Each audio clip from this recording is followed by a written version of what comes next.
한반도 곳곳의 옛 이야기. 아래와 같은 순서로 재생됩니다. 암행어사를 놀래킨 부송에 어느 재상의 딸이 출가한 지 채 1년도 못 되어 남편이 갑자기 죽는 바람에 과부가 되자 친정으로 돌아와 부모 곁에서 살았습니다. 이 아이가 뭘 하고 있나? 어느 날 재상이 모처럼 집에서 쉬다가 딸이 보고파져서 만나보고자 안으로 들어갔습니다. 그때 딸은 아랫방에서 열심히 화장에 몰두하느라 아버지가 들어오는 것을 몰랐기에 재상은 잠자코 지켜보며 기다렸습니다. 딸은 빠른 손놀림으로 진하게 화장한 후 자기 얼굴을 거울에 비춰보면서 상태를 점검했습니다. 그러다가 벼랑간 거울을 집어던지더니 손으로 얼굴을 감싸쥐고는 소리내어 울었습니다. 얼굴을 곱게 꾸며도 봐줄 남편이 없음을 슬퍼한 것이기에 그 모습을 바라본 재상은 측은한 마음이 들어 그대로 사랑채로 돌아와 망연히 혼자 앉아 허탈해했습니다. 한창 나이에 절이 됐으니 재상이 허무감에 젖어 있을 때 친한 무관 집에 출입하는 잘 아는 젊은 청년이 찾아와서 문안을 드렸습니다. 대감마님, 문안 인사드리옵니다. 오, 그래. 어서 오게. 그는 집도 없고 가난해서 장가를 들지 못한 처지이나 몸은 몹시 건장했습니다. 재상은 잠깐 그를 훑어보더니 안에 있던 사람들을 내보낸 뒤 직접적인 말로 대놓고 청년의 의사를 물었습니다. 자네 신세가 몹시 곤궁할 터인데 내 사위가 되어주지 않겠는가? 뜻밖의 제안에 청년은 놀라고 황공하여 말했습니다. 그게 무슨 말씀이십니까? 젊은이는 재상 딸이 과부임을 알고 있으나 재상의 의도를 전혀 몰랐기에 진위를 확인하고자 되물은 것입니다. 이에 재상은 위험 있는 태도로 말하며 진심임을 강조했습니다. 내 어찌 자네에게 농담하겠는가? 순간 청년은 더욱 당황했습니다. 재상 사위가 되는 일은 좋지만 그게 정말 가능한지 의문스러웠기 때문입니다. 청년이 뭐라 답하려 하자 재상은 말을 끊고 일어나 궤석에서 은돈 한 봉을 꺼내 건네주면서 이렇게 일렀습니다. 이 돈으로 힘센 말 한 필과 교자 한 채를 사고 교꾼 2명을 구하게. 그리고 오늘 밤 보문 밖에 대령하여 하루를 기다리게. 절대로 시간을 어겨서는 안 되네. 파루는 서울에서 통행금지를 해제하기 위하여 종각의 종을 33번 치던 일을 이루는 말이니 새벽이 되기 전 뒷문에 대기하라는 명이었습니다. 청년은 영문을 알지 못해 어리둥절했으나 그 명령을 따르지 않을 수 없었어 재상이 시키는 대로 말과 교자를 마련해 뒷문 밖에서 기다렸습니다. 도대체 이게 무슨 일이란 말인가? 청년이 초조해하며 혼잣말로 중얼거릴 때 뒷문이 열렸습니다. 그곳에서 어둠을 뚫고 재상이 딸의 손을 붙잡고 나와서 곧바로 교자에 태우고 조용한 목소리로 훈계했습니다. 이 길로 바로 북관으로 가서 살되 아예 소식을 전하지 말도록 하라. 북관은 관북지방의 땅, 즉 함경도의 다른 이름이니 멀리 북쪽으로 가서 전혀 연락하지 말고 살라는 뜻이었습니다. 이어 재상은 교꾼에게 말했습니다. 망설이지 말고 어서 떠나게. 재상의 재촉에 교꾼이 교자를 메고 출발했고 청년 역시 아무런 곡절도 모른 채 그저 교자를 따라 성문을 나와서 북쪽을 향해 갔습니다. 그들이 시야에서 사라지자 재상은 자기 집 방으로 들어가더니 큰 소리를 내어 울면서 말했습니다. 내 딸이 자결에 죽었구나. 난데없는 통곡 소리에 집안 사람들이 달려와서 모두 놀라고 당황하여 어찌할 바를 몰라 했습니다. 사람들이 몰려오자 재상은 방문을 열고 나와 마음을 진정시킨 후 좌우 사람들에게 이렇게 말했습니다. 내 딸이 평생 남대하기를 거렸으므로 내가 알아서 염습할 터이니 누구도 들어올 필요가 없느니라. 재상은 오라비나 언니조차 들어오지 못하게 단속하고는 혼자 그 방으로 들어가서 바닥에 깐 요를 둘둘 말아 마치 시체 모양으로 묶은 다음에 이불을 덮어 가렸습니다. 그런 후 재상은 관을 준비시켜서 그 안에 위장한 시체를 넣고 시댁선산에 묻었습니다. 재상이 워낙 슬퍼하면서도 엄한 표정을 지었기에 모두 그저 그런가 보다 하며 따랐습니다. 가족과 하인들은 졸지에 세상을 버린 재상 딸을 가여워하며 동정했고 재상도 두 번 다시 볼 수 없는 딸을 마음에 묻었습니다. 이런 일이 있은 지 여러 해가 지나서 한 암행어사가 북간에 갔습니다. 어사가 북간 땅에 들어가 민정을 살피고자 어느 민가에 갔더니 주인이 나와서 손님을 맞이했습니다. 어사는 신분을 숨긴 채 집주인과 이런저런 이야기를 나누다가 한쪽에서 글을 읽고 있는 두 소년을 보며 고개를 갸우뚱했습니다. 어딘지 모르게 아는 사람의 면모가 느껴졌기에 어사는 속으로 의문을 품었습니다. 처음 보는 집안의 아이인데 왜 낯이 익을까? 어사는 괴상히 여기면서도 마침 날이 저물었으므로 부득이 그 집에 유숙을 청했습니다. 실례입니다만 하룻밤 쉬어도 되겠는지요? 집주인이 흔쾌히 그러라고 허락해줬기에 어사는 그 집에서 쉬면서 저녁까지 얻어먹었습니다. 밤이 되어 어사가 자려고 할 때 안으로 난 문이 열리면서 한 여인이 방으로 불쑥 들어왔습니다. 깜짝 놀란 어사가 벌떡 일어나며 무슨 일이냐고 물었습니다. 어인 일로 한밤중에 들어오시는지요? 여인은 그 물음에 답하지 않은 채 가까이 다가와 다짜고짜 어사의 손을 잡고 흐느껴 울었습니다. 어사가 더욱 놀라 그 여인을 자세히 살펴보니 오래전에 죽은 줄 알았던 자기의 누이였습니다. 아니, 이게 어찌된 일이란 말인가? 내가 왜 여기에 있느냐? 어사가 의아함을 이기지 못해 가락을 묻자 여인이 대략 상황을 설명해 줬습니다.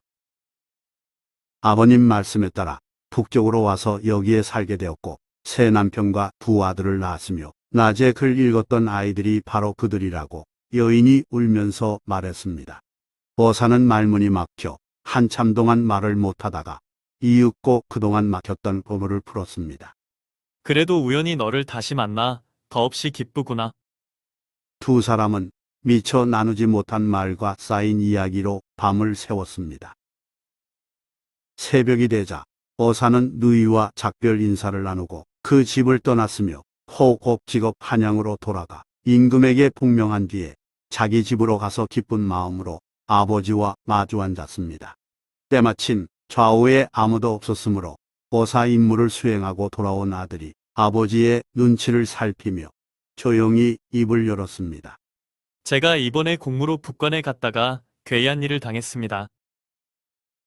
아버지 의중을 모르므로 아들은 조심스럽게 말했으나 아버지 역시 기뻐하리란 예상과 달리 재상은 눈을 한번 매섭게 흘기고 나서 외면하고 아무 말도 꺼내지 않았습니다. 그제야 그 심중을 파악한 아들은 더는 감히 입을 열지 못하고 물러나왔습니다. 양반집 여인의 수조를 높이 평가하고 상대적으로 계가를 좋지 않게 여기는 당시 문화가 낳은 비극인 셈입니다. 이 이야기를 기록으로 남긴 조선 순조 때 선비 이희주는 그런 점을 감안해 글 끝에 재상의 성명은 일부러 밝히지 않는다고 적었습니다. 재상은 딸이 혼자 슬프게 살아가는 것보다 짝을 이뤄 지내는 게 낫다고 판단하여 결단을 내렸고 매우 드문 확률이건만 오라비가 암행어사가 되어 먼 북간에서 그 누이를 만났으며 사회적 분위기로 인해 거기서 멈춘 일이라 하겠습니다. 기발한 깨로 도적을 물리친 장사. 임진년에 발발한 외란이 한창이던 1593년 선조 임금이 걱정스레 말했습니다. 우리나라 사람은 창검을 사용할 줄 몰라 1, 2년 사이에 가르쳐 익히게 할 수 없소. 그러니 창군을 없애고 몽둥이로 싸우게 함이 오히려 나을 것이요. 창이나 검은 훈련시키는데 오래 걸리니 차라리 몽둥이를 쓰자는 임금의 말에 영의정 유성룡이 다른 의견을 냈습니다. 중국인들이 쓰는 철회편이 매우 좋습니다. 고향 사람 명회가 외적에게 희생된 아버지 원수를 갚고자 철회편을 휘둘러 외병 400여 명을 죽였다고 하옵니다. 신이 벽제에 있을 때 어떤 군사도 철회편이 좋다고 말했사옵니다. 여기서 철회편은 쇠를 가지고 도리깨 모양으로 만든 무기를 가리키고, 도리깨는 곡식 나다를 떠는 데 쓰이는 나무로 만든 재래식 농기구입니다. 그러자 선조가 호응하며 말했습니다. 우리나라는 농부를 군인으로 삼고 있는데 농부들은 모두 도리깨를 쓰고 있으니 잘 사용하면 좋으리라 과인이 전교한 바 있었어. 지금 영상의 말을 들어보니 과인의 생각과 부합하오. 하여 곧바로 쇠도리깨를 채택해 새로운 무기로 사용케 했습니다. 이후 쇠도리깨는 조선군의 주요 무기가 됐고, 후에 포졸이 술나 돌 때도 가지고 다녔습니다. 이 대화에서 알 수 있듯 조선 농민은 도리깨질에 익숙했기에 따로 훈련할 필요가 없었고, 명나라 철회편을 참조한 쇠도리깨 제작도 간편하여 개인 병기로 널리 다루어졌습니다. 이 쇠도리깨와 관련된 재미있는 설화가 있기에 소개합니다. 조선 말엽 인천 지금의 간석동에 박창보라는 포수가 살고 있었습니다. 그는 총으로 짐승을 잡는 사냥꾼이었고 힘이 매우 세기로 유명했습니다. 당시 그 지역은 숲이 울창하여 도둑들이 근거지를 두었고 여러 무리가 자리 잡고 날뛰었습니다. 곳곳에서 강도가 설치자 마을 사람들이 두려움에 떨며 관가에 판원을 넣었습니다. 제발 도적들을 소탕해 주십시오. 하지만 관가에서는 도둑들을 잡지 못했습니다. 간신히 도적 우두머리 하나를 잡아서 처형하면 도둑들이 이내 다른 두목을 뽑아 보복해왔기 때문입니다. 나라가 어수선하던 시절이라 관리들은 위험한 일에는 나서지 않고 제 몸 지키기에만 몰두하는 경향이 있었습니다. 괜히 도둑 잡으러 나섰다가 일이 잘못되어 관군이 몰살당하기라도 하면 문책당할까 싶어 사또는 알았다고 하면서 그저 시간만 끌었습니다. 사정이 이르니 도둑들은 더욱 활개쳤고 백성들의 시름은 깊어지고 불만은 커졌습니다. 도대체 언제 저놈의 도적대를 없애려나? 관군이 도덕 소탕 계획조차 세우지 못하고 전전긍긍하자 그런 관가 고민이 사람들 입에 오르내리며 퍼져나갔습니다. 소문을 들은 포수 박창보는 의협심에 직접 나서기로 결심한 뒤 곧장 관청으로 가서 사또에게 말했습니다. 관가에서 이런 일을 못한다면 제가 나서서 처리하겠습니다. 그래도 되겠는지요? 자네 뜻은 알겠네만 목숨이 달린 위험한 일인데 가능하겠는가? 사또가 바로 응답하지 않고 대묻자 박창보가 목소리에 힘주며 말했습니다. 소인은 총을 가지고 있고 남들보다 힘도 셉니다. 소인이 한 무리의 우두머리를 잡아서 엄하게 처형하면 도적들은 흩어져 달아날 것입니다. 박창보는 자신 있게 말했고 사또는 잘됐구나 싶어 일임했습니다. 만약 도적 괴수를 잡는다면 내가 큰 상을 내릴 테니 자네가 소신껏 해보게. 그럼 소인이 알아서 하겠습니다. 집으로 돌아온 박창보는 봄을 잡으려면 동굴로 가야 한다는 속담대로 일부러 도적들이 횡행하는 곳으로 향했습니다. 몇 차례 허탕친 후에 어느 날 박창보는 지나가는 사람들에게서 재물을 빼앗는 도적대를 마침내 발견했습니다. 박창보는 총을 꺼내 도적 하나를 쓰러뜨린 다음 재빨리 달려갔습니다. 총소리에 놀란 도둑들이 박창보를 보고 멈칫했습니다. 우두머리가 저놈을 죽여라라고 말하자 박창보는 쇠도리깨를 휘두르며 도적들이 다가오지 못하게 하면서 잽싸게 우두머리에게 다가가서 쓰러뜨렸습니다. 쇠도리깨를 얻어맞은 우두머리는 비명을 내지르며 죽었습니다. 그 광경에 놀란 도둑들이 흩어져 도망쳤습니다. 박창보는 의기양양하여 사또에게 가서 보고했습니다. 소인이 장담한 대로 도적 괴수 한 놈을 처리했습니다.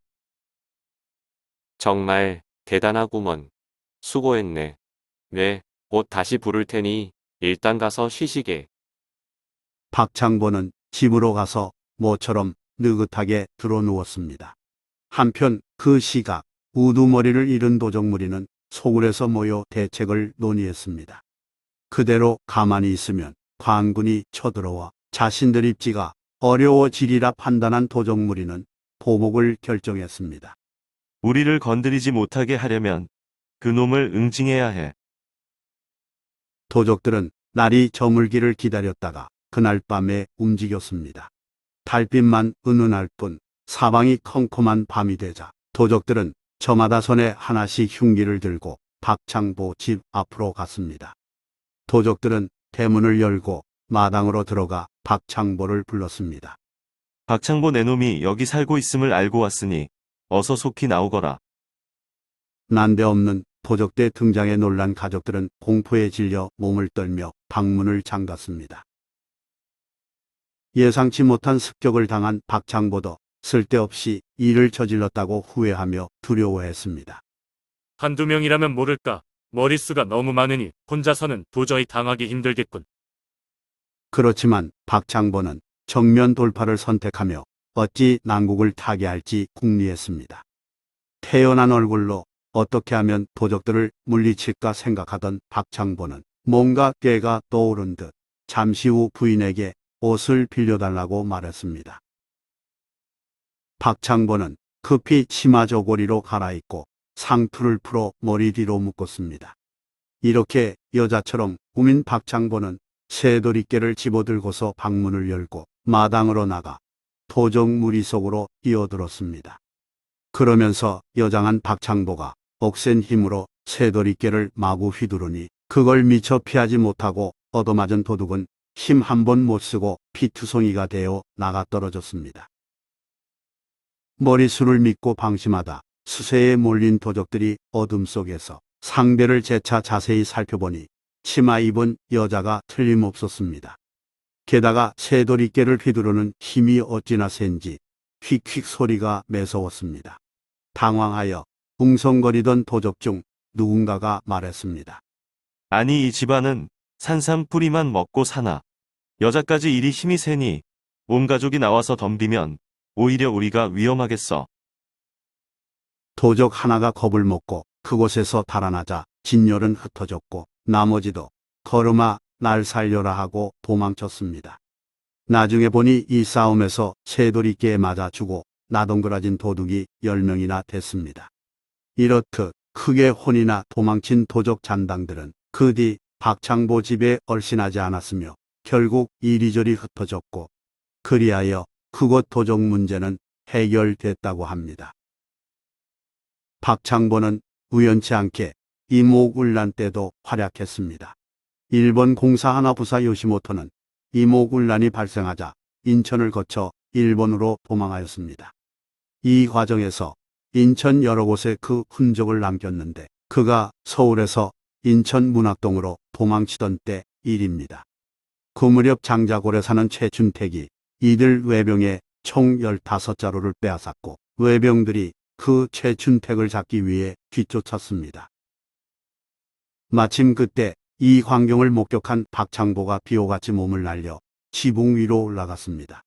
그리고는 규왓장을 걷어서 하나씩 외병들을 향해 던졌습니다. 강한 힘이 실린 규왓장은 외병에게 큰 위협이 됐으므로 느닷없는 규왓장 공격을 받은 외병들은 기겁하여 최춘택 추격을 단념하고 되돌아가 제물포를 통해 본국으로 도망쳤습니다. 이로써 박창보 장사는 또 한 번 이름을 날렸습니다. 전설야담 이불깃을 붉은색으로 하는 연유. 이불깃은 덮을 때 사람 얼굴 쪽에 오는 이불 윗부분을 가리키는 말입니다. 일반적으로 이불깃은 붉은색으로 하는데 그 까닭에 대해 다음과 같은 전설이 전해오고 있습니다. 옛날 충청도 금산에서 남편을 일찍 잃고 혼자 살아가는 과부가 있었습니다. 과부가 어느 날 밤에 물레를 돌릴 때의 일입니다. 물레는 솜에서 실을 뽑는 간단한 기구를 이루는 말입니다. 과부는 오른손으로 물레를 돌리다가 하품하면서 혼잣말로 중얼거렸습니다. 인절미 좀 먹었으면 좋겠다. 그때 누군가 방문을 벌컥 열고 들어서더니 떡을 내밀며 말했습니다. 인절미 여기 있으니 편하게 드소. 과부가 누구냐고 물으니 낯선 사내는 웃으며 동문서답했습니다. 떡은 인절미가 최고지. 어서 드소. 그러면서 사내는 그냥 나가버렸습니다. 과부는 별 이상한 사람 다 있다고 생각하면서도 먹고 싶었던 인절미를 맛보았더니 무척 맛있었습니다. 다음 날 밤 과부는 물레를 돌리다가 또 하품하면서 혼잣말로 중얼거렸습니다. 인절미를 또 먹었으면 좋겠다.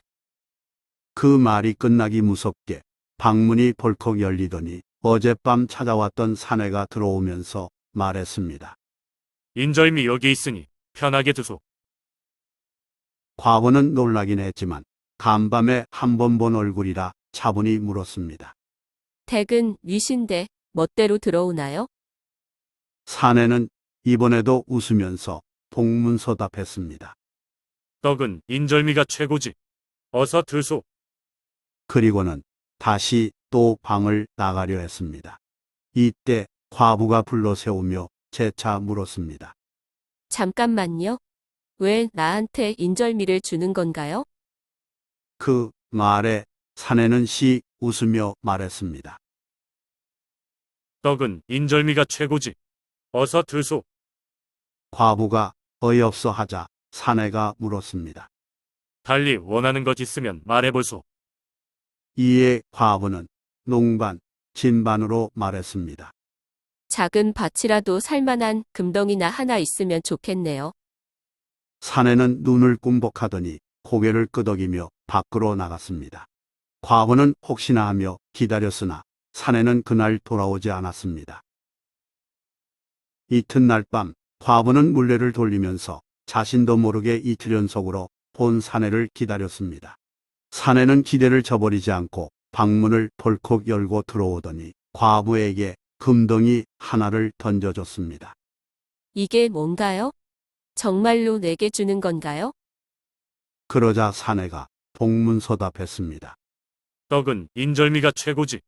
먹지도 못하는 금덩이보다 훨씬 낫지. 과부는 매우 기뻐하며 고맙다고 인사했습니다.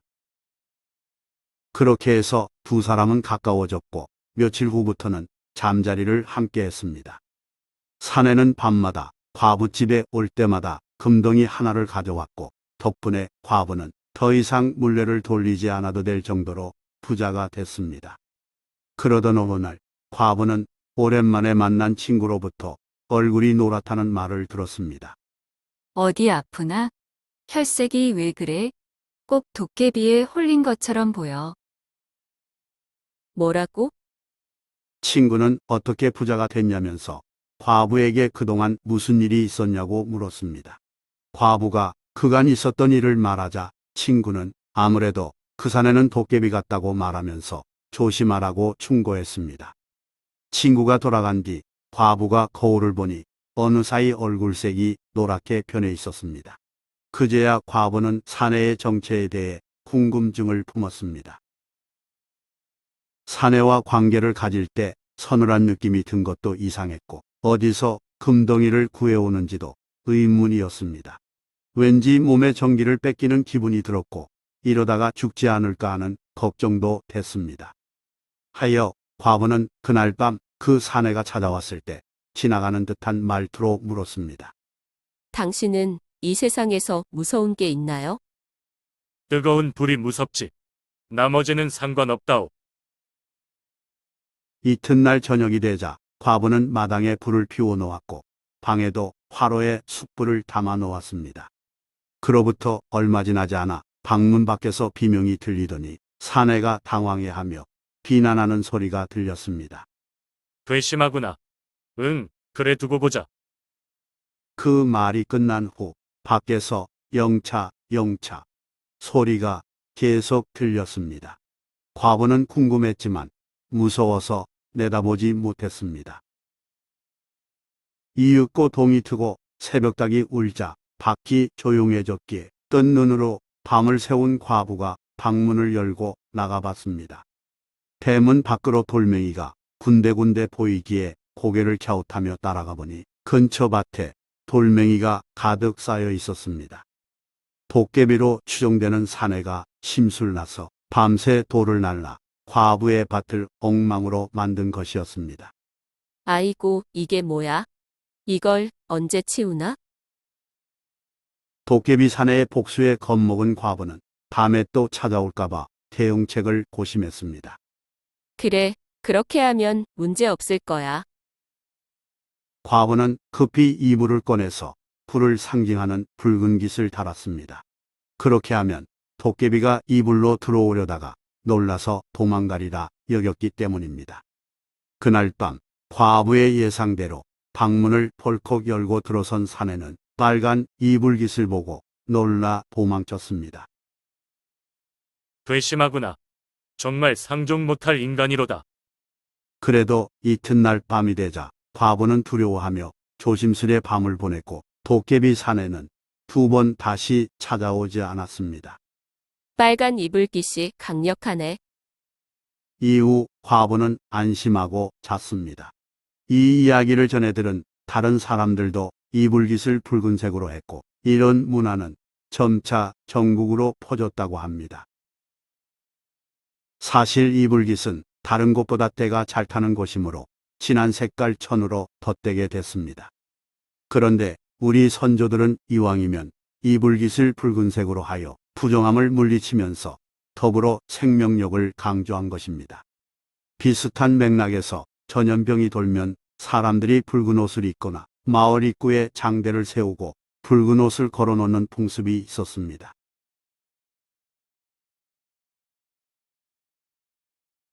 전설야담. 느닷없이 대들보 위로 올라간 곡절. 조선 중엽 전라도 정읍 세류부락에 한평이씨 성을 가진 사람이 살았는데 어느 날 아버지가 세상을 뜨자 상주가 되어 잠시 신세를 한탄했습니다. 너무 가난해 늘 끼니 해결을 걱정하기에 바빴고 장례를 치르면서 경제적 어려움을 한층 더 느꼈기 때문입니다. 그런데다 자식마저 없어 후사가 끊길 위기에 처했으므로 이 씨 부부의 마음은 바짝바짝 타들어갔습니다. 남들처럼 우리 집을 가지고 부자로 살아봤으면 좋겠네. 이런 탄식을 하는 이 씨의 마음에는 실상 그보다 더 큰 바람이 있었으니 하루빨리 아들을 낳아 공부시켜 벼슬길에 올려 상민을 면하는 일이었습니다. 하지만 현실은 그런 바람과는 까마득하게 멀었습니다. 이 씨는 남의 집 머슴살이를 하고 아내도 날품을 팔아 겨우겨우 연명하는 처지였고 아들이 없었으니까요.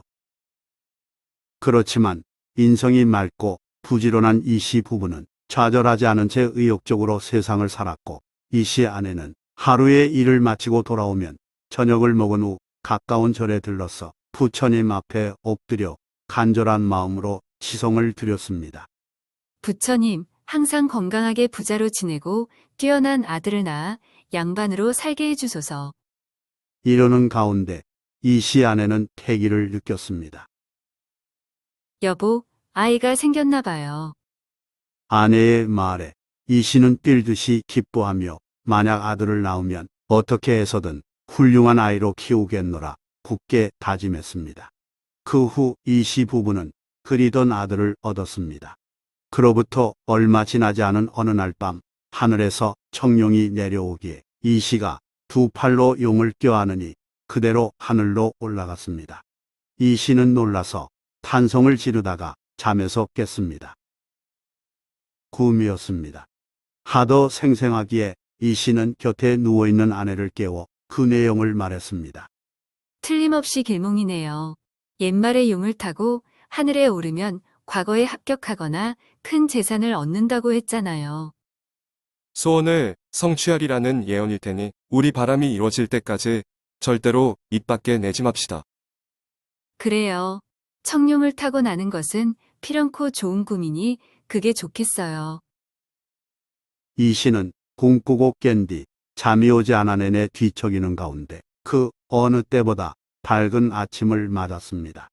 실제로는 아무런 좋은 일이 없었으나 이 씨는 꿈으로 인해 너무 기분 좋아서 아내가 차려주는 아침밥을 먹는 둥 마는 둥 하고 밖으로 나갔습니다.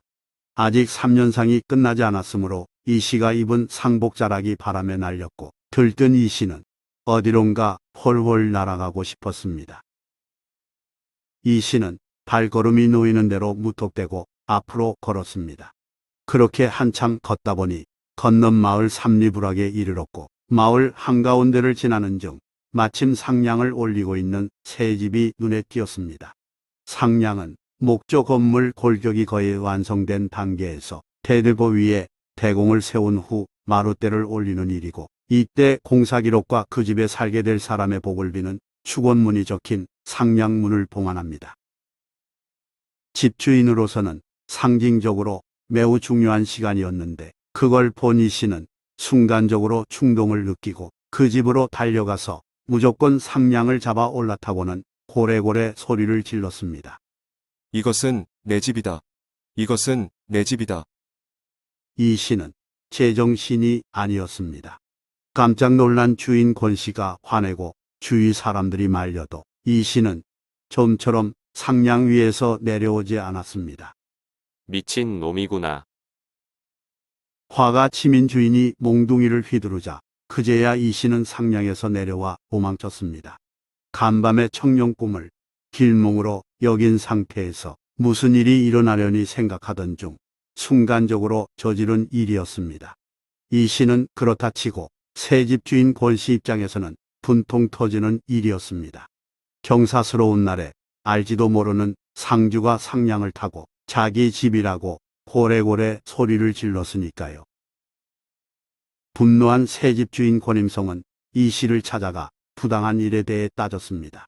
그런데 이 씨는 사과하지 않고 여전히 그 집을 자기 집이라고 우겨댔습니다.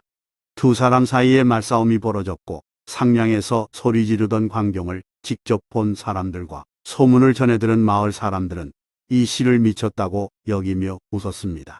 그런 소동우세로 지은 한옥이 무사히 완공됐는데 이후 이상한 일이 벌어졌습니다. 집주인 권 씨가 새 집으로 이사해 잠을 자다가 묘한 꿈을 꾸었습니다. 지체 높아 보이는 백발 할머니가 나타나서 이렇게 말했습니다. 이 집은 내 것이 아니고 이 씨 집이 맞느니라. 너는 하루속히 이 집을 이 씨에게 비워주어라.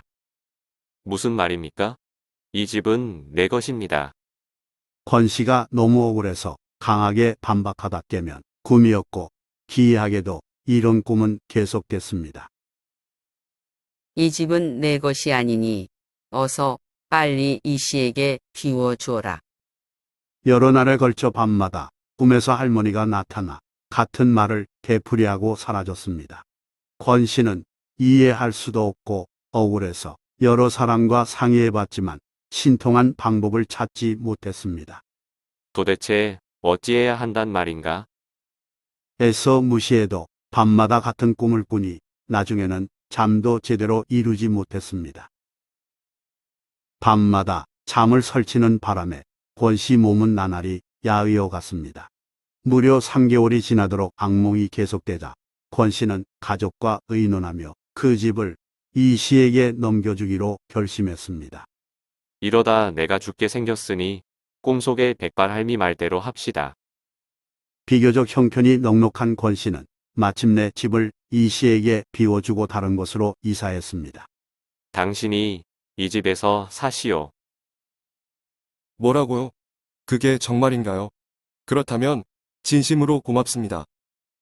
새 집을 넘겨받은 이 씨는 권 씨에게 미안한 생각을 떨칠 수 없어 고맙다는 인사를 수없이 했으며 앞으로 잘 살게 되면 반드시 은혜를 갚겠노라 약속했습니다. 염치 없지만 그럼 저희가 이 집에서 살겠습니다. 그리고 훗날 꼭 보은하겠습니다. 이 씨 부부는 첫날 저녁 은혜를 꼭 갚기로 부부간에 재차 다짐했습니다. 권 씨는 참으로 황당했지만 뜻하지 않게 새 집을 얻은 이 씨에게는 복이 굴러들어온 셈이었습니다. 이 씨는 아들을 낳아 가장 큰 소원을 풀었는데 느닷없이 새 집 한 채까지 생겨서 부러울 게 없었습니다. 왠지 모르게 하는 일마다 잘 되는 느낌이었고 머슴살이 하면서도 이 씨는 고된 줄을 몰랐습니다. 그러던 어느 날 이 씨가 밭을 갈고자 황소를 끌고 나섰습니다. 어려서부터 일만 해온 이 씨는 쟁기질 솜씨가 뛰어났고 비록 남의 집 머슴으로 소를 몰면서도 즐거운 마음으로 일했습니다. 온종일 콧노래 흥얼거리며 일하다 해가 서산에 걸리자 이 씨는 소를 놓고 잠깐 쉬었습니다. 그때 지나가던 필상이 이 씨가 쉬는 옆에 와서 같이 좀 쉬어 가자고 했고 이 씨는 심심하던 차에 잘됐다 싶어 반가이 필상을 맞이했습니다. 무슨 장사를 하는 사람이요? 좋은 북과 책을 가지고 집집마다 돌아다니며 파는 장사꾼이라오. 책은 무슨 책이요? 대부분 사서삼경으로 큰 공부하는 사람은 반드시 이 책을 읽어야 하오. 큰 공부라면 과거를 뜻하는 것인가요? 그렇소. 사서삼경을 알아야 과거를 치를 수 있다오. 대화를 나누던 이 씨의 머릿속에 얼핏 어떤 생각이 스치고 지나갔습니다. 이 좋은 책을 모두 사서 아들에게 주어 그 공부시키면 얼마나 좋을까? 이 씨는 매사에 의욕적이고 성실했지만 한편으로 무식하여 단순한 데가 있었습니다. 즉흥적으로 뭔가를 결심한 이 씨는 필상에게 이렇게 제안했습니다. 그럼 당신이 가진 책 모두와 저 황소를 맞바꿉시다. 책과 황소를 바꾸자는 당신 말이 진심이오. 전혀 생각지 못한 말에 필상은 크게 놀랐습니다. 황소 한 마리로 몇 배의 책을 살 수 있는데 그냥 맞바꾸자니 필상에게 그건 횡재였으니까요. 이 씨가 그렇다고 답하자 필상은 망설이지 않고 즉시 좋다고 했습니다. 순식간에 흥정이 이루어져 이 씨는 필상에게 황소를 넘겨주고 그 대신 책 한 보따리를 받아들고 주인 집으로 돌아갔습니다. 이 씨가 저녁밥을 먹는데 주인이 와서 황소가 보이지 않는데 어디 있느냐고 물었습니다. 이 씨는 웃으면서 말했습니다. 주인어른, 제가 큰 죄를 지었습니다. 그저 아들 가르칠 욕심으로 아무것도 모르는 주제에 좋은 책이라기에 무조건 황소와 바꾸어 버렸습니다. 제가 그 황소값으로 3년 동안 열심히 일하며 세경을 받지 않고 무보수로 일하겠습니다. 이 말을 들은 주인은 너무 기가 막혀 한동안 말을 잊은 채 가만히 있다가 결국 너털 웃음을 터뜨렸습니다. 자기 집으로 돌아온 이 씨는 그날 구한 책을 아들에게 주면서 말했습니다. 너는 이 책을 공부해서 과거를 보렴. 아들은 용태봉 아래 있는 속탄사로 들어가서 글 공부를 시작했습니다. 사서 삼경을 들고 공부하러 가는 아들 모습이 하도 자랑스러워 이 씨 부부는 흐뭇한 마음으로 큰 기대를 품었습니다. 우리가 온 정성을 쏟아 아들을 훌륭한 사람으로 만들어 봅시다. 아들이 가끔 집에 돌아와서 책을 읽을 때 이 씨 부부는 그렇게 자랑스러울 수가 없어 친구들에게 아들 자랑을 늘어놓곤 했습니다. 글쎄, 글 읽는 모습이 영락없이 성인군자야. 어느 겨울밤 눈보라가 심하게 쳤습니다. 며칠간 계속 내려 눈이 무릎까지 빠질 만큼 쌓이자 달리 할 일이 없어진 이 씨는 아들 공부하는 모습을 보기 위해 석탄사를 찾았습니다. 이 추위에도 내 아들은 열심히 공부하고 있겠지. 이 씨가 눈보라를 헤치며 석탄사에 도착한 뒤 한없이 설레는 가슴으로 문구멍을 통해 방을 들여다보았습니다. 책을 읽거나 붓글씨를 쓰는 아이들이 눈에 들어왔는데 정작 이 씨 아들은 옆에 있는 아이를 건드리며 장난질하고 있었습니다. 이 씨는 하늘이 무너지는 듯한 절망을 느껴 어찌할 바 모르고 한동안 멍하니 서 있었습니다.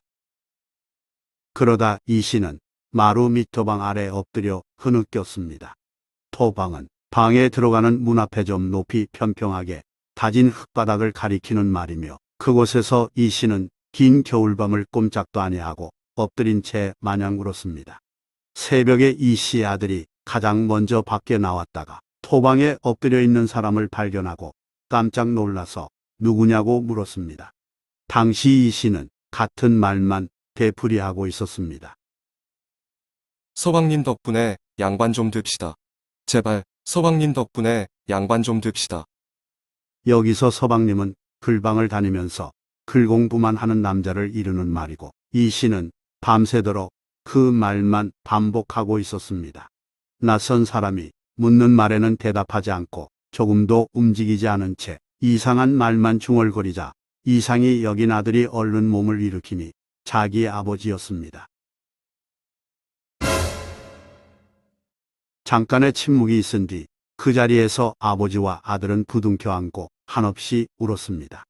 아들은 두 번 다시 노는 일이 없이 열심히 공부하겠다며 백배사제했고 이후 아들은 굳은 각오로 오직 학문에만 전념해 과거에 당당히 합격하는 영광을 누렸습니다. 드디어 내 아들이 벼슬에 올랐도다. 이로써 이 시의 오랜 한이 풀렸고 아들은 승지까지 올랐습니다. 아들이 높은 벼슬에 오르자 이 시는 예전에 새 집을 넘겨줬던 권 씨를 찾아가 은혜를 갚았습니다. 덕분에 제 소원이 모두 이뤄졌습니다. 이제 마땅히 집을 돌려드리고 보답으로 약수와 남아 작은 선물을 드립니다. 정말 고마웠습니다. 이 시는 인생 말년을 행복하게 보내면서 아내와 해로했습니다. 한편 그 집은 권임성의 후손이 1990년대까지 대대로 살았다고 전합니다. 전설야담, 횡재를 부른 농부의 작심. 오랜 옛날 경상도 안동 땅에 가난하지만 착실한 농부가 살고 있었습니다. 성품이 바르고 정직한 그는 게으름 피지 않고 부지런히 일했지만 어찌된 일인지 늘 형편이 어려웠습니다. 농부는 어느 날 저녁을 먹고 방에 앉아서 곰곰이 생각해 봤습니다. 내가 아무리 열심히 일해도 왜 재산이 늘어나지 않지? 대체 그 이유가 뭘까? 내게 재물복이 없는 걸까? 그때 옆집에 사는 친구가 찾아와서 농부에게 웃으며 말했습니다. 여보게, 보리 한 말만 빌려주게. 농부는 그 친구를 보면서 한마디 했습니다. 자네는 지난번 빌려간 콩 한 마를 아직 갚지 않았건만 지금 보리를 빌려달라고 하는가? 농부의 타박에도 불구하고 친구는 대수롭지 않다는 표정으로 말했습니다. 내가 다음 달에 한꺼번에 갚을 테니 염려 말고 어서 빌려주시게. 농부는 조금 못마땅했으나 친한 사이라서 차마 거절하지 못하고 보리 한 마를 내주면서 말했습니다. 다음 달에 꼭 콩과 보리를 갚아야 하네. 아무렴. 그렇게 하겠네. 고맙네. 친구가 보리를 가지고 돌아간 후 농부는 문득 자신의 재물 관리에 문제가 있음을 느꼈습니다. 누군가에게 빌려주고 돌려받지 못한 것이 많고 더러는 사실상 빼앗긴 것도 많았음을 깨달은 것입니다. 아, 그거였구나. 비로소 원인을 찾은 농부는 마음을 다잡고 굳게 결심했습니다. 이제부터는 남에게 절대로 빌려주지도 않을 뿐 아니라 빼앗기는 바보짓은 절대로 하지 않겠어. 남에게 손 한 번 내민 적 없이 착하고 성실하게 살아온 자신의 삶이 잘못된 것이 아니기에 농부는 타인에게 뭐든 빌려주거나 빼앗기지만 않으면 재산을 불릴 수 있으리라고 판단한 것입니다. 내 것은 무엇이든 당연히 내가 지켜야지. 농부는 두 번 다시 바보짓을 하지 않으리라 작심하고 작심했습니다. 그로부터 얼마 지나지 않은 무더운 여름의 어느 날이었습니다. 농부는 여느 날처럼 밭에 나가 열심히 일했고 점심때가 되어 아내가 새참을 가지고 나왔습니다. 여보, 잠깐 쉬고 얼른 식사하세요. 시장하던 차에 점심밥이 왔으므로 농부는 기분이 좋았습니다. 알겠소. 내 그리로 가리다. 농부는 밭둑으로 나와 점심을 먹기 위해 광주리를 덮은 보자기를 들쳤습니다. 그 순간 어디서 날아왔는지 커다란 파리 한 마리가 나타나서 된장 그릇에 내려앉았습니다. 그리고는 파리가 된장을 날름날름 먹었습니다. 저놈의 파리가 아까운 내 된장을 축내네. 그 모습을 본 농부가 성내며 불청객 파리를 잡으려고 손을 휘둘렀습니다. 파리는 죽지 않고 된장에 빠졌다가 온몸에 된장을 뒤집어 쓴 채 재빨리 날아갔습니다. 내가 다시는 무엇이든 뺏기지 않겠다고 단단히 결심했건만 못된 파리가 내 성질을 건드리네.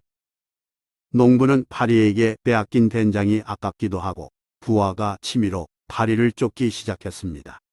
여보, 그까짓 파리는 내버려 두고 앉아서 식사하세요. 아내는 파리에게 화내는 남편을 말렸습니다. 저놈은 내 결심을 처음으로 깨뜨린 놈이라 용서할 수 없소. 농부는 점심을 팽개치고 계속 파리를 따라 달려갔습니다. 아내는 걱정되어 허겁지겁 남편 뒤를 따라 달렸습니다. 파리는 날다가 쉬고 다시 날면서 잡힐 듯 잡히지 않고 농부를 피해 달아났고 더욱 화가 난 농부는 포기하지 않았습니다. 추격전 끝에 마침내 농부는 파리를 잡았습니다. 이놈의 파리를 드디어 잡았도다. 농부가 희열에 차서 미소 짓고 있을 때 간신히 뒤따라온 아내가 말했습니다. 여보, 해가 저물어요. 어서 돌아가야 해요. 그러고 보니 해가 지고 있었습니다. 정신없이 파리를 따라오느라 산중 깊숙이 들어왔음을 뒤늦게 파악한 농부는 당황해 서둘러 돌아가려 했으나 금방 해가 지는 바람에 길을 잃었습니다. 사람 다니는 길이 없었고 인가 불빛도 보이지 않았습니다. 아내는 근심 가득한 얼굴로 남편 농부에게 물었습니다. 여보, 이제 우리 어떡하죠? 일단 이곳에서 밤을 보내고 내일 아침에 돌아갑시다. 농부는 모닥불을 피우고 그곳에서 하룻밤을 보내려 했습니다. 식사를 거르고 오랫동안 달리고 쉬고 달리기를 반복한 탓으로 두 사람은 몹시 피곤하여 눕자마자 깊은 잠에 떨어졌습니다. 그런데 농부의 꿈에 산신령이 등장해 이렇게 말했습니다. 이 산골에는 일찍이 사람이 들어온 적이 없었느니라. 그런데 너희들이 들어와서 내 적적함을 달래주었구나. 이 산중에 들어온 용기가 가상하여 내가 좋은 곳을 알려주마. 이곳에서 해가 돋는 쪽으로 걸어가면 아주 넓은 들이 나타날 것이다. 그곳에 터를 잡고 살면 반드시 부귀하고 영화를 누릴 것이니라. 깜짝 놀란 농부는 이튿날 아침 잠에서 깨자마자 아내에게 꿈 이야기를 해줬습니다. 글쎄, 백발 산신령님이 내게 해가 돋는 방향으로 가면 좋은 땅이 있다고 말씀하시더군. 그 말을 들은 아내가 놀란 표정으로 말했습니다. 어머, 나도 백발 산신령님 꿈을 꿨어요. 참으로 기이한 일이었습니다. 확인해 보니 두 사람은 똑같은 내용의 꿈을 꾸었습니다. 정말 놀랍구려. 예사롭지 않은 꿈이니 산신령님이 일러주신 대로 동쪽으로 가봅시다. 그래요. 그게 좋겠어요. 농부 부부는 줄곧 동쪽으로 걸었고 얼마쯤 걷자 그들 앞에 넓은 들이 나타났습니다. 그것은 농사를 지은 흔적이 없는 매우 좋은 땅이었습니다. 또 그 주변에는 인가가 보이지 않았습니다. 산신령님 말씀이 정말이구려. 우리 이곳에서 삽시다. 농부는 바로 움막을 짓고 그 넓은 들에 농사를 지었습니다. 땅이 좋아 곡물이 잘 자랐으므로 몇 해 지나지 않아 농부 부부는 부자가 되었습니다. 여보, 아이가 들어선 것 같아요. 그게 정말이요? 그뿐만 아니라 농부 부부는 그곳에서 자식을 여럿 낳아 무자식 근심에서 벗어나 행복한 나날을 보냈습니다. 고려 시대에 있었던 일이라고 하며 경상북도 안동시 녹전면 원천 위에서 조금 떨어져 있는 들판이 그곳이고 뒷날 사람들은 겐장에 앉은 파리를 잡으려다 얻은 땅이라고 하여 그 들판을 장파리로 불렀다고 전합니다. 전설야담. 부인의 외도를 오해하려. 강원도 한 고을에 정승을 지낸 김대감이 살았는데 늙음하게 아들을 하나 얻었습니다. 자신의 나이가 많은 까닭에 늦둥이 아들이 마음에 걸린 김대감은 아들이 9살이 됐을 때 18살 색시와 일찌감치 혼인을 시켰습니다. 불길한 느낌은 현실이 되어 얼마 지나지 않아 김대감과 부인이 차례로 세상을 떠났습니다. 장례는 치렀지만 앞으로 어떻게 살아가지? 며느리 홍 씨는 잠시 고민에 빠졌습니다. 김대감이 워낙 청렴했던 터라 남겨놓은 재산이 별로 없었기 때문입니다. 홍 씨는 길쌈과 날품으로 근근히 살림을 꾸렸고 너무 궁할 때는 자신의 머리카락까지 잘라 팔아서 생활을 유지했습니다. 그 모습을 지켜본 김대감 아들 김생은 감동하여 이를 악물고 열심히 공부했고 몇 년 후 어린 나이에도 불구하고 과거에 급제했습니다. 김생은 평양 근처 작은 고을 사또로 부임했는데 그 무렵 두 해 동안은 식소를 데려갈 수 없었습니다. 김생은 아내를 혼자 강릉에 남겨두고 가는 일이 걱정되어 고민하다가 국리 끝에 아버지와 친했던 건넌마을 이생원에게 부탁했습니다. 어르신, 제가 돌아올 때까지 아내를 보살펴 주셨으면 합니다. 그 은혜는 반드시 갚겠습니다. 자네 아버지를 생각해. 기꺼이 그렇게 할 테니 염려 말게. 고맙습니다. 김생은 아내에게도 이생원 집에서 2년만 기다려달라고 부탁한 후 어려운 발걸음을 뗐습니다. 김생은 부임지에서 어느 날 아내에게 그리운 마음을 담아 공단으로 된 치마 저고리와 은가락지를 보냈습니다. 공단은 무늬는 없으나 윤기가 도는 고급 비단이고 은가락지는 당시 귀한 장신구였습니다. 뜻밖의 선물을 받은 부인 홍 씨는 매우 기뻐했습니다. 옷이 정말 아름답네. 홍 씨는 그 옷을 입고 은가락지를 손에 낀 채 밖으로 나가서 다른 사람들에게 자랑하고 싶어 했습니다. 하여 이생원에게 조금만 뽐내고자 잠깐 나들이 하겠다고 말하니 이생원은 그런 외출을 허락하지 않았습니다. 아녀자가 함부로 문 밖 출입을 하면 안 돼요. 더구나 자랑이 목적이라니 아니들 말이요. 하지만 홍 씨는 날마다 이생원에게 졸랐습니다. 요즘 날씨가 무척 좋으니 딱 한 번만 꼭 구경하고 돌아오겠습니다. 홍 씨가 하도 여러 차례에 걸쳐 간곡히 부탁하자 이생원은 마음이 약해져 딱 한 번이라는 조건으로 허락했습니다. 이 씨는 뛸 듯이 좋아하며 공단 저고리에 은가락지를 끼고 대문 밖으로 나갔습니다. 홍 씨는 주변에 누군가 지나가면 손을 들어 머리카락을 만지면서 은가락지가 잘 보이게끔 했습니다. 그런데 한창 꽃 구경하면서 손을 오르내리는 과정에서 약간 헐거운 은가락지가 손에서 쏙 빠져나갔습니다. 그 반지는 휙 날아가서 공교롭게도 길 가던 동네 건달 장 씨의 이마를 정통으로 맞췄습니다. 이건 뭐지? 장 씨는 은가락지를 집어들더니 음흉하게 미소 지으며 홍 씨에게 다가와서 수작을 걸며 말했습니다. 가락지가 내 이마에 떨어진 것은 무슨 인연이요? 홍 씨는 당황했지만 차분히 말했습니다. 그건 모르겠고 아무튼 우리 서방님이 주신 가락지이니 어서 돌려주시오. 그 요청에 건달이 물었습니다. 가락지를 돌려주면 내게 뭐를 해줄 거요? 원래 내 것인데 무슨 조건이 필요한가요? 그대가 가락지를 버렸으니 이제는 내 것이란 말이오. 대가가 없으면 돌려주지 못하겠소. 그럼 원하는 걸 말하고 가락지를 돌려줘요. 분명히 약속하겠소. 그럼 돌려주리다. 그렇다니까요. 어서 가락지를 돌려줘요. 내가 원하는 것은 간단하오. 건달 장 씨의 말에 홍 씨는 놀란 표정으로 거절했으나 이미 약속한 일 아니냐는 협박에 결국 홍 씨는 가락지를 돌려받는 조건으로 장 씨와 하룻밤을 지내기로 했습니다. 그날 밤 몰래 찾아온 장 씨를 앞을 두고 홍 씨는 옷을 벗기 전에 단단히 다짐했습니다. 이번 한 번만이에요. 알겠소. 어서 약속을 지키시오. 홍 씨는 죄책감에 소극적으로 저항하다가 마지못해 장 씨를 받아들였고 육체 관계를 맺었습니다.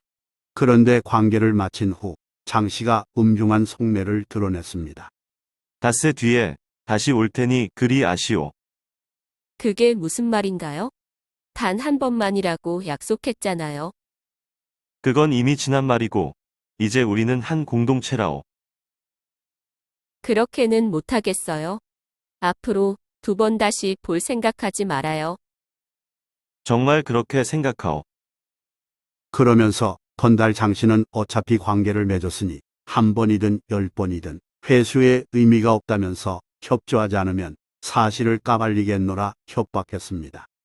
홍 씨는 좌절하여 응했고 닷새 뒤에 다시 장 씨와 관계를 가졌고 이생원의 눈을 피해 건달과 지내는 시간이 점점 많아졌습니다. 어느 사이 홍 씨는 장 씨에게 정이 들어 사실상 내연녀가 됐으며 성관계의 서투른 어린 신랑이 없어도 괜찮다는 생각까지 하게 됐습니다. 비록 나이 차가 많아도 오직 신랑만 위하면서 현숙하게 살아왔던 젊은 여인이 성숙한 육욕의 세계를 맛보고는 일탈한 것입니다. 두 사람은 남의 눈을 피해 닷새마다 밤중에 만나서 쾌락을 즐겼고 그렇게 두 해가 지나갔습니다. 한편 친구 며느리가 그런 짓을 하리라고는 꿈에도 생각지 못했던 이생원은 어느 날 한밤중에 소변이 마려워 밖으로 나왔다가 이상한 속삭임을 들었습니다. 이생원이 가만히 살펴보니 홍시방에서 남자 목소리가 들렸습니다. 깜짝 놀란 이생원은 한쪽에 숨어서 방 안에서 나는 소리에 귀를 기울였습니다.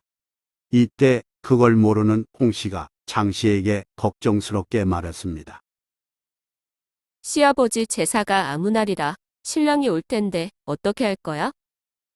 걱정하지 마. 내가 조금 전에 자객을 보내 마을 어귀에서 기다리고 있다가 죽이라고 시켰으니까 열량이나 줬으니 반드시 해낼 거야. 뭐라고? 그렇게까지 해야 해? 그럼 우리 만나지 않아도 되나? 그래도 그건 아닌 것 같아 무서워. 홍씨가 두려워할 때 밖에서 두 사람 대화를 엿들은 이생원도 놀랐습니다. 이생원은 그 길로 자객이 있을 만한 곳으로 급히 말을 달렸습니다. 이생원은 큰 나무 뒤에 숨은 자객에게 경고했습니다.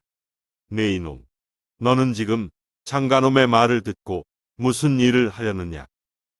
그 소리에 당황한 자객이 그 일을 아는 사람이 이생원 혼자인지 또 누가 있는지 알 수 없어 어찌할 바 몰라 할 때 이생원이 이어 말했습니다.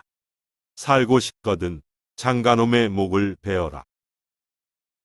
자객은 순간적으로 이생원 혼자가 아니라고 판단해 그 말을 따르고자 마을로 돌아갔습니다. 그 무렵 이생원이 말을 타고 나갈 때 말 울음소리를 듣고 미래를 들켰다고 생각한 장씨가 서둘러 그 집을 빠져나와 자객에게 지시한 마을 어귀를 향하고 있었습니다. 둘이 마주쳤을 때 장씨가 뭐라 말하려 했으나 자객이 먼저 칼을 휘둘러 장씨를 죽이고는 어디론가 사라졌습니다. 그 시각 부인 홍씨는 방에서 뒤늦게 자책하고 후회하며 눈물을 쏟았습니다. 착한 신랑에게 큰 죄를 저질렀음을 반성하면서 아울러 이생원에게 미래를 들켰으니 자신의 인생은 끝났다고 생각했습니다. 한참을 던 홍씨는 자결하고자 은장도를 꺼냈습니다. 그때 방문을 펄컥 열고 들어선 이생원이 달려들어 은장도를 빼앗으며 말했습니다. 지금 무슨 짓을 하려는 것이오? 홍씨는 울면서 몹시 부끄러우니 은장도를 돌려달라고 부탁했으나 이생원은 마음을 가라앉히며 말했습니다. 정말로 뉘우치고 있다면 내 말을 잘 들으시오. 그간의 사정을 말하지 않을 테니 앞으로는 남편을 잘 보필하시오. 그게 진정으로 속죄하는 길이라오. 이생원은 많이 갈등했으나 그런 결론을 내린 것이고 홍씨는 말없이 눈물만 흘렸으며 이후 남편 김생을 받들며 살았다고 합니다. 좋아요 및 구독은 영상 제작에 큰 힘이 됩니다. 고맙습니다.